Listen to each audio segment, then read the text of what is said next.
Welcome to Mental Health Monday. My name is Mick Coyle. Coming up on the programme this week, it's a whole mix of emotions, both excitement, anticipation, anxiety that people must be kind of experiencing over this period, and also about the future as well, and that uncertainty about the future. Like, I've been in school for as long as I can remember, working up to these points. And then the fact that results day is coming up as well just adds to the stress. But I actually think that uncertainty and everything changing all the time is quite dangerous for people's mental health. It's the Wild West outside of those natural health services that when you are Googling, and you're finding these services, that's the thing that kind of concerns and worries me to a significant kind of extent. And I'll be reminding you how you can make connections with mental health organisations within your community. It's Mental Health Monday. Hey everyone, welcome to the podcast. Thanks for checking out Mental Health Monday once again. No podcast from last week. I was actually away, had a wonderful weekend.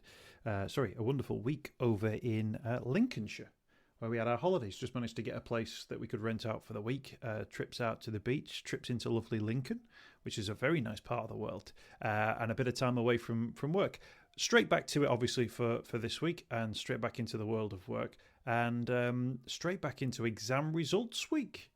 Crikey, this has come around. Now, because of the way exams have changed this year, no exams in GCSEs and A Levels, but instead teacher assessments based on the work that has gone on.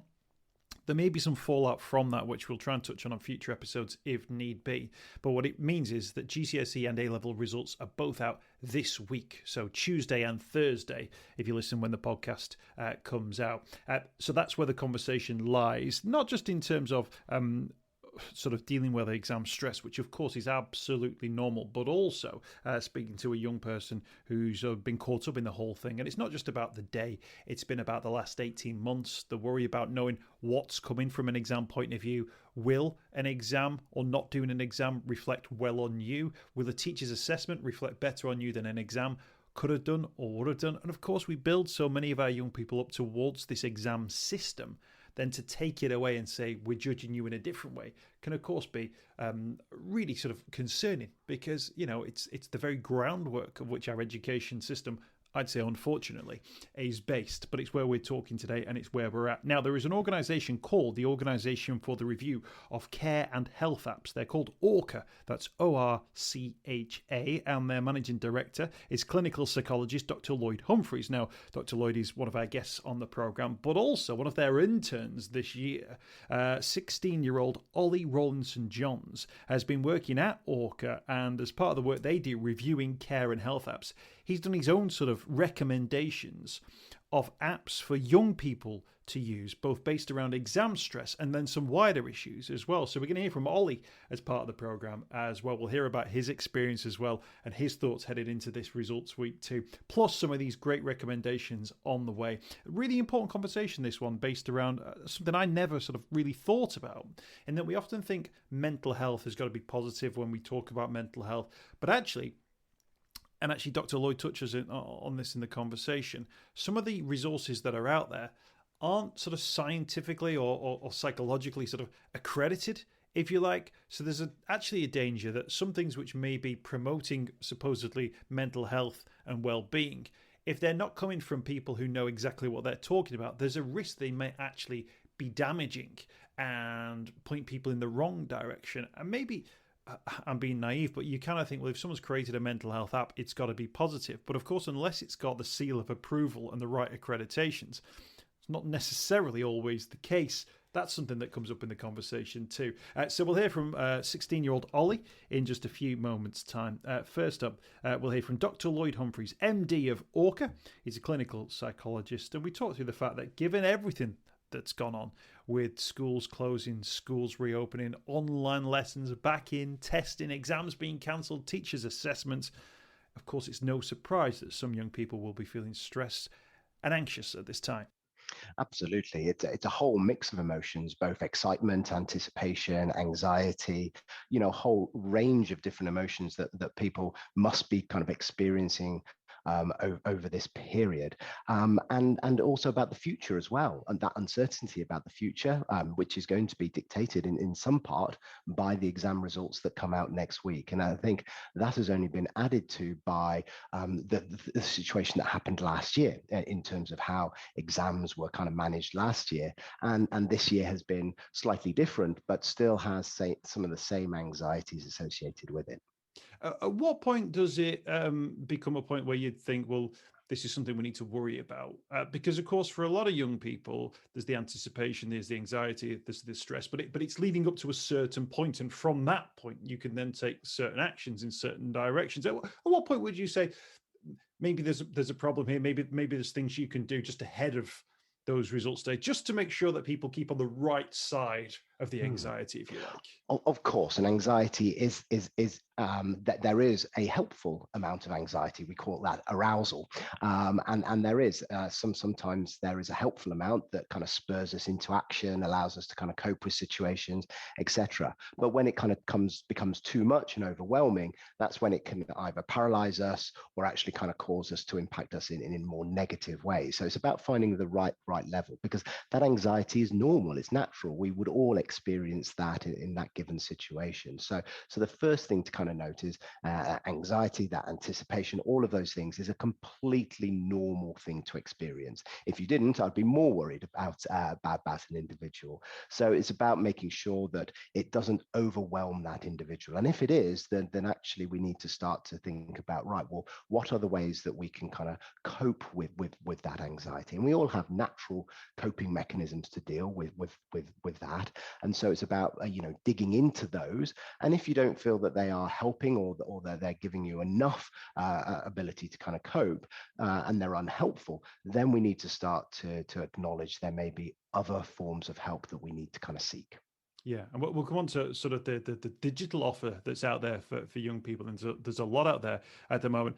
Can I touch though, from a layman's point of view, when young people get to their A level results, their GCSE results, there's a danger, isn't there, that from an adult point of view, you see those things within a much wider perspective of life experiences, and I think we almost play them down to a certain extent, or we say, well, it doesn't really matter because you're still only young and so on and so forth. But of course, for young people, this is the World Cup final, isn't it? This is the thing that sets them up on the next part of the journey, and we can't downplay that, can we, or undermine that? No, we certainly shouldn't undermine that, because this has been the focus of a young person's life for a significant part of it. And these are gateway exams, obviously, in terms of being able to be a step in the right direction, not the ultimate destination. But for a large number of people, that has been the destination for a strong period of time. It has been the sole focus. And as I said, because it is a gateway, you need to kind of go through that gate. So we shouldn't kind of underplay this, the importance of them. But equally, we shouldn't say that this is a one-stop. This is the only chance you get. So the one thing to bear in mind is that people do have other chances, other routes, other ways to kind of dictate their kind of future. But we shouldn't kind of underplay it at all. And I think, of course, when we talk about the preempting the day and the emotions, the anxiety that comes with it, of course, we've also got to talk about what comes afterwards, of course, because maybe things have not gone according to plan, or maybe that pathway or route that you saw through college or university has not necessarily closed, but has just shifted in a slightly different direction. And that sort of can bring its own level of uncertainty, make people feel uneasy that the plans that they had in place or a destination that they had in mind is now going to change, probably to an equally enjoyable destination, which they'll have a great time at, but it might not feel like that in any given moment. Well, I guess the uncertainty has been the thing that has dictated our lives for the past 18 months. And so actually we've had to kind of deal and cope with that uncertainty more than we have at any other time in history, really. And so for me, actually, that uncertainty, young people have learned to kind of cope with that probably better than their peers. And so I would say that actually, maybe, and research has to kind of bear this out, that people may have better coping strategies for that uncertainty, because they've had that kind of 18 months to 2 years to kind of deal with the uncertainty that plagues every every part of their existence, not just their exams or their future. So for me, I think it's quite an interesting kind of idea. Yeah, I never thought of it like that. That the idea that almost September or October might actually bring with it a wave of a return to normality. So actually, you might also think, no matter where I am at that particular point, at least it's not. At least it comes with an element of certainty, which had an interesting potential way of thinking about it too. Let's bring Ollie into the conversation, shall we? Ollie Rowland-St. who's 16 years of age. Ollie, I'm sure you were sort of thinking about your own experience and have thought about your own experience in the last sort of 18 months or so. It's been a strange time, hasn't it, in terms of the way things have been learning. How's it been for you with that sort of uncertainty around assessments and what sort of exam results you might be getting, of course, and where it might take you in the future? Has that been something, a roller coaster that's been an easy ride, or has that brought with it its own difficulties? No, I would say it definitely hasn't been an easy ride. And I'm talking for, I think, everybody my age. It was because these exams that we're doing, it's kind of all we've ever known. Like, I've been in school for as long as I can remember, working up to these points. And then the fact that results day is coming up as well just adds to the stress. But I actually think that uncertainty and everything changing all the time is quite dangerous for people's mental health. I think as well, people's. Yeah, no, absolutely. And I think it's almost a little bit like, say, England getting through to the European Championship final, but then at the end going, oh, actually, the players aren't going to play at the end. Actually, the coaches are just going to decide which team would have won, which for you must have been thinking, hang on a minute. I mean, nobody really wants to do exams, but you want to show what you're capable of, don't you? You want to test yourself within that environment. Do you feel like that's almost been denied for you a little bit? Yeah, definitely. But I know a lot of people thought they could have done a lot better if they just did the exam. And also that is what the course is designed for. It's not designed for all these individual assessments. It's designed to do a small number of exams for each subject where you're meant to be able to really show yourself off almost and show what you're capable of. And these assessments didn't really allow anybody to do that, which added to the stress and anxiety that everybody felt. And I know you've sort of been working hard throughout this period, not just on your sort of the academic side of things, but also you've been working with ORCHA, the Organisation for the Review of Care and Health Apps, to sort of, well, I like this, the idea of an internship, because when you're looking at the digital offer which is out there for young people online, of course, there are 1,000,001 different things, but you've had a specific focus, haven't you, on mental health sort of offers as well. And I guess the sort of need for that has really come about in the last sort of 18 months or so, how crucial it is for young people to be able to find a mental health offer in that digital world. Yeah, I think we just thought it was the obvious option to pick and to focus on. And we really try to emphasize the accessibility of it compared to other health areas. You know, it's always with you because, you know, if you've got a cold or ill and you need to track that, you don't need that like all the time, whereas mental health, you might need it then and there. And the accessibility of digital health really helps that and kind of molds to mental health. It was only when I knew we were going to have this conversation, Ollie, that I actually started to think, actually, young people's learning has turned online, entertainment, TV has turned online, socializing, of course, has had to turn online as well. So, of course, mental health provision and support should also be there and be online as well. And it's important that young people know and understand that, isn't it? Yeah. I mean, it makes complete sense for it to be online. And everything else is like you were saying. And also, I think younger people are more familiar with being online as well. They're quite tech savvy. So it will feel like quite a comforting environment to be sharing those feelings online. Absolutely. Dr. Lloyd, I always, when you hear from sort of young people who 20 years ago would have been going, I wanted to focus on, I don't know, football or sports or something else online, it fills my heart with joy when I hear young people almost saying mental health seemed like the obvious thing to talk about, because a generation ago, young people, even though they might have thought about mental health, didn't talk about it within, with a capital M and a capital H. Whereas actually people like Ollie are almost bringing that to organizations like yours and saying, absolutely, we want to focus on mental health because we can see, even though we're young, how important it is. And that's brilliant, isn't it, generationally? Absolutely. And I think for me, the really important thing here is the way that we can have those conversations now. we've kind of normalized and destigmatized mental health. There's still an awful long way to go, but we're having the right conversations right now that actually mental health is important as physical health. When we think about physical health, we all have it. Sometimes, we're a little bit more poorly if we've got a cold, or we've broken a bone or whatever. But we can talk about physical health and fitness and all of those things. And mental health is exactly the same. We've talked about typically in the past, we've talked about mental illness. And actually, mental health is really important, that we're all on this continuum. And it's okay to kind of talk about it because we all go up and down this continuum all the time. Some days we feel a lot better, about ourselves, the world, and others than on other days. And so, if like with physical health, you're not doing so well, you do something about it proactively. And mental health is exactly the same thing. So for me, the normalization and the recognition that mental health is part of us all, rather than mental illness, is really important. And that kind of gives me great comfort that we're having the right conversations. Absolutely. And of course, there's been some great examples of sort of like physical manifestations of mental health provisions on high streets and with different communities.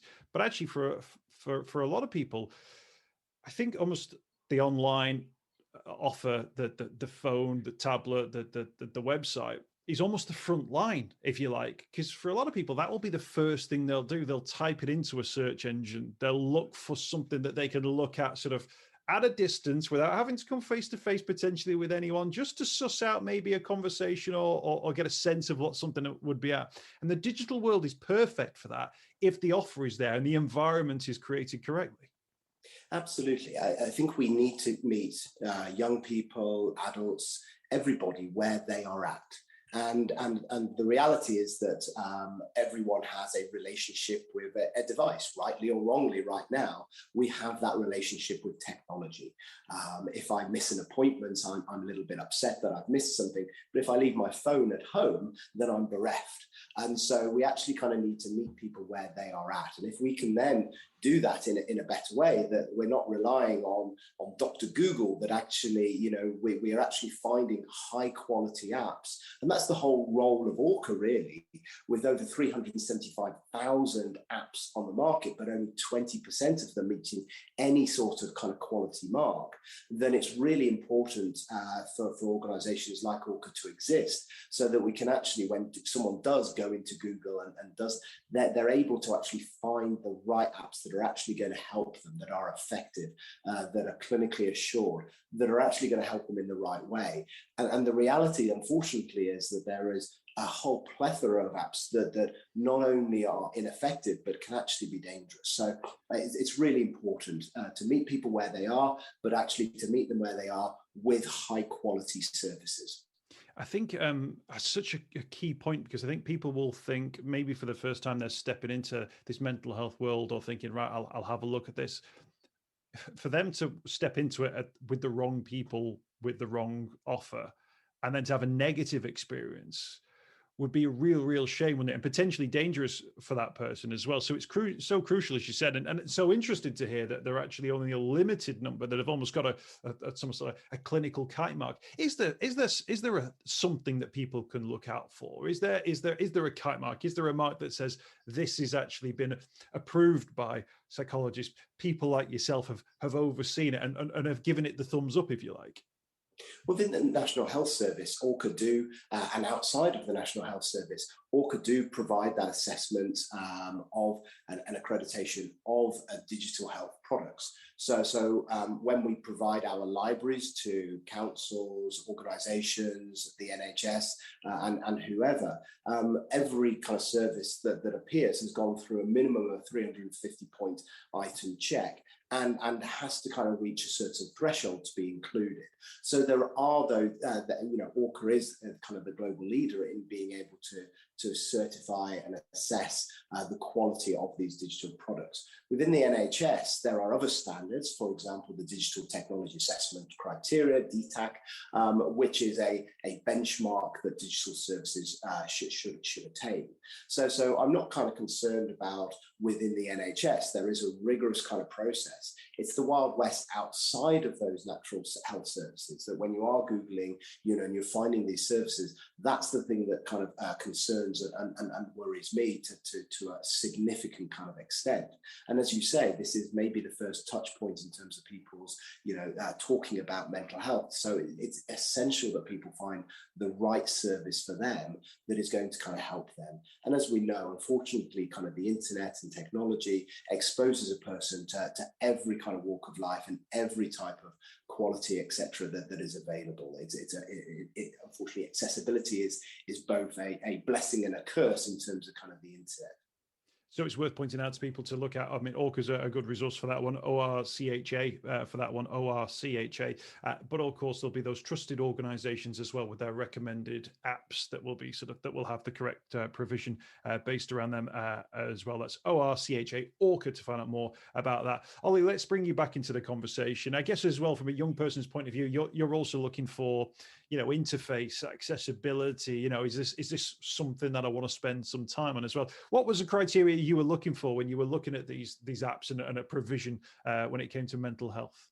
I think cost was a big one. Obviously, teenagers don't usually have a big income, so cost was a big one, and just easy to use, I guess. Not really, and like good quality, high quality, which is why ORCHA, downloading them through ORCHA, it's probably the best idea to make sure it's at that standard. Was there a particular issue or avenue you thought, oh, this is the sort of thing I want to be looking at online, or this is the sort of thing that young people might want some help with online? Or were you sort of open to all these different sort of offers and what they might bring? No, I was definitely open. I mean, different people like different things, don't they? But I was open to, there's lots of different types and different features on the different apps. I mean, like no two apps are the same, so I was open. Absolutely. Now, the main mental health app that I always use and also recommend is the Hub of Hope, which is this brilliant signposting service where it's a very simple app. It uses the location on your device to signpost you to your local mental health services, and it might be an NHS service, but it might also be a social prescription service. But actually, some of the apps that you've picked out, and we'll just go through some of them now, are all new to me actually, which it just goes to show just how many are out there. You've reviewed these, so if you want to tell us a little bit about maybe some of them. Now, one of them, it's a famous phrase, but it's a little bit different, and it's Me Too, but it's MEETOO, Me Too. What's Me Too about? I really liked Me Too. So Me Too is like a social media style layout, and it has an age band feature that connects you with other people your age, which I think would really help with in terms of results stress, because it will get you with other people who are going through the same thing. And it basically allows you to talk and connect with people who might be going through similar issues and talk about how you might have gone over it or through your problems.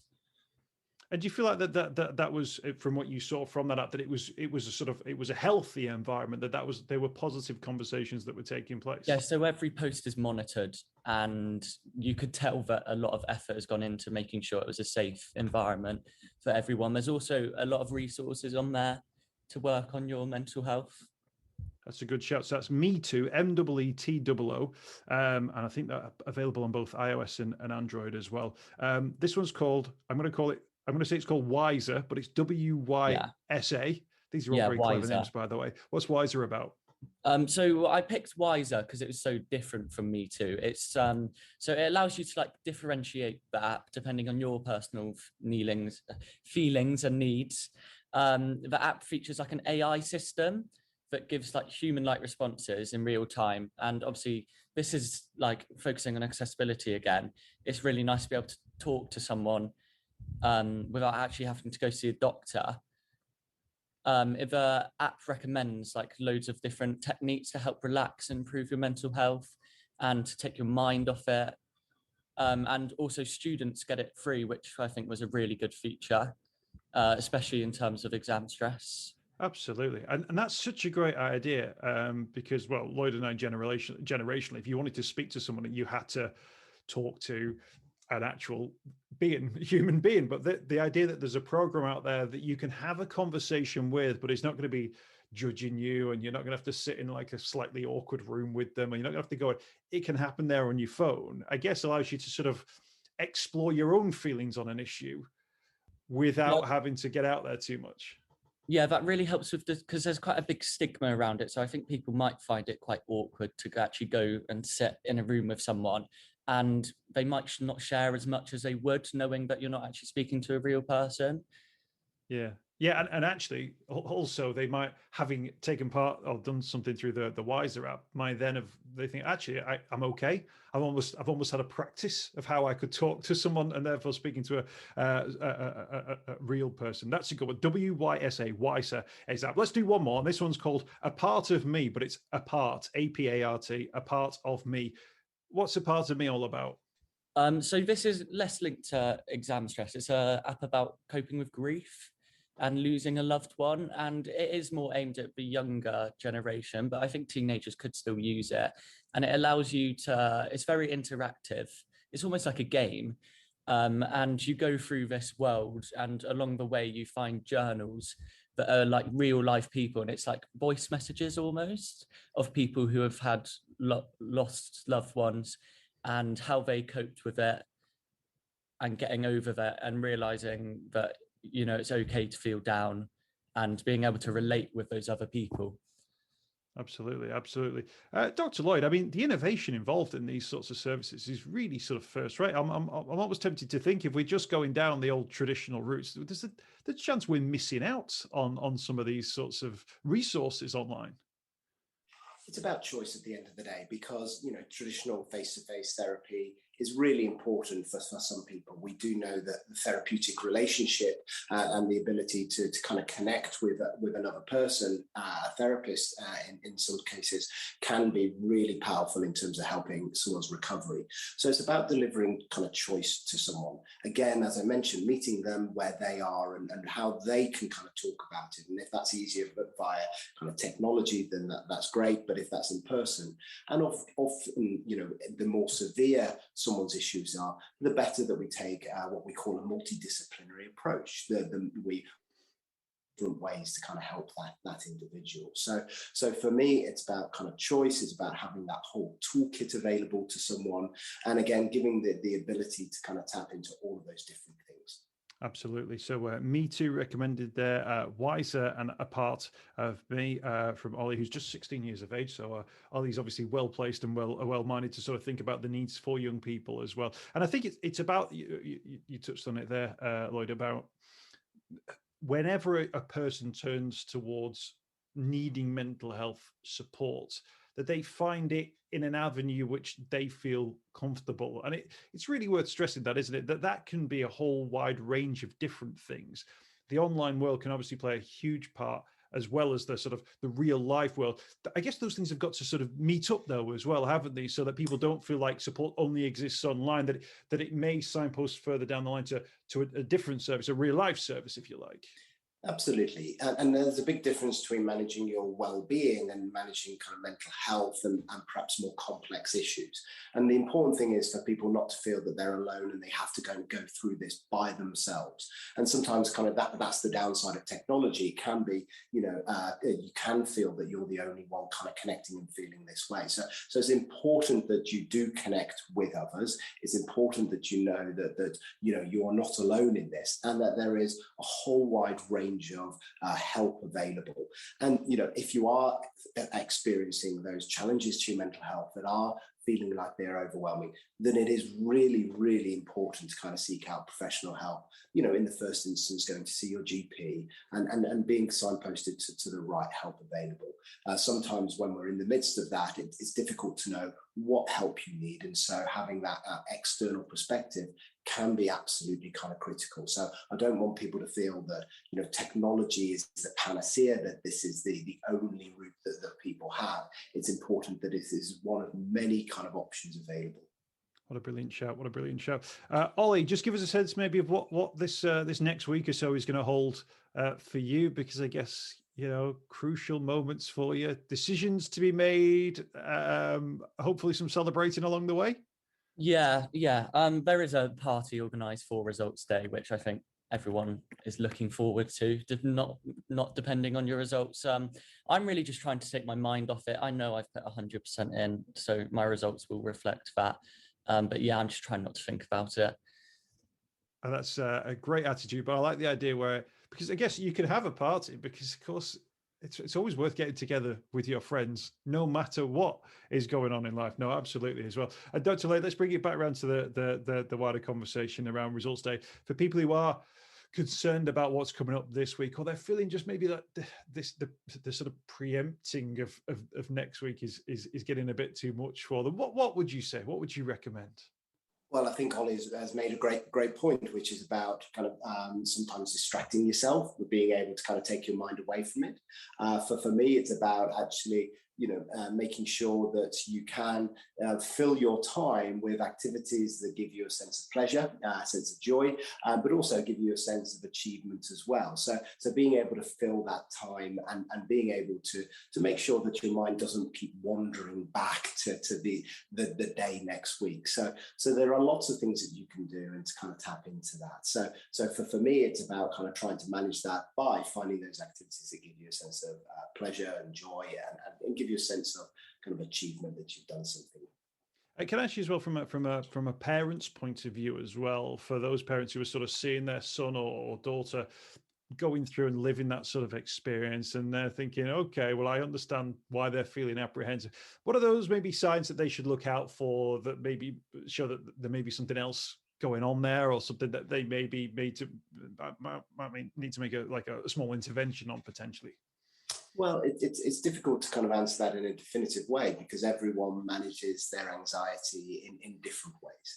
So the kind of common signs that you're going to see are people feeling agitated and over aroused and perhaps even poor sleep and things like that. So, all of these signs that people and these experiences that people have, it's not necessarily kind of a sign of pathology of kind of, not being able to kind of cope. Where I would say is really it's about the impact that it's having, both on the young person and their relationships. And when that is kind of having such a significant and severe impact, then that's kind of where we need to kind of intervene and perhaps kind of look for other ways to kind of help and support. So there's lots of signs and symptoms, but again, this is a normal experience to go through. It's when the impact that we need to kind of have a look at. Absolutely. Thank you so much for your time, both of you, today. Really appreciate you joining us for Mental Health Monday. Fascinating conversation. ORCHA, people can find out more information about the organisation for the review and care of health apps. ORCHA, with their managing director, clinical psychologist, Dr. Lloyd Humphreys, 16-year-old Ollie Rollinson-Johns as well. Ollie, best of luck for next week as well. Enjoy the party. And whatever the next couple of years comes and throws your way as well. Thank you both for your time. Thanks for those recommendations as well. Thanks for joining us on the programme. Thank you for having me. I hope you've enjoyed this week's podcast. Thanks for checking out Mental Health Monday. My name is Mick Coyle. You can find me on Twitter at Mr. Mick Coyle. You can also find me, Mick Coyle, on Facebook as well. Don't forget, if you want to speak to somebody about your mental health, you can do so. The Samaritans, free to call on 116 123. You can find mental health services where you are. Just look for the Hub of Hope. Type in your postcode. It'll find those mental health services close to you. And for support in a crisis, you can text SHOUT to 85258. That's if you're experiencing a personal crisis, you're unable to cope and need support. Shout to 85258. That's a text line. Do get involved in those services. In an absolute emergency, always remember the number to call is 999. Thanks for downloading the podcast this week. We'll be back next week with more Mental Health Monday.